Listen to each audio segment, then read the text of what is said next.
របៀបងាយៗបងប្អូនទាំងគ្នានៃការចូលទៅបិទ following TikTok របស់យើងកុំឲ្យអ្នកណាផ្សេងក្រៅពីយើងឃើញជាដំបូងយើងចូលទៅកាន់ TikTok បន្តមកទៀតយើងចូលទៅកាន់ tray 3ចូលទៅកាន់ tray 3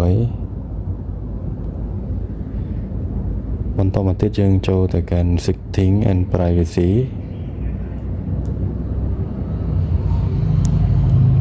បន្តមកទៀតយើងចូលទៅកាន់ privacy នេះគឺរូបកូនសោមួយនេះហើយបងប្អូនទាំងគ្នាចុចចូលបន្តមកទៀតយើងអូសទៅខាងលើបន្តិចហើយយើងនឹងឃើញពាក្យថា following ចុចចូលទៅកាន់ following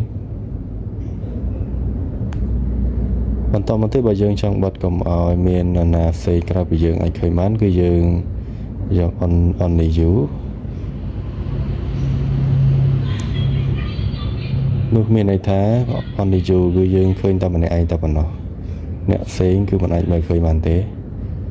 តែបើយើងចង់បើកឲ្យគេមើលឃើញទាំងអស់គ្នាវិញយើងចូលទៅកាន់ everyone ទៅជាការស្រេចហើយសូមអរគុណជួបគ្នានៅវីដេអូក្រោយ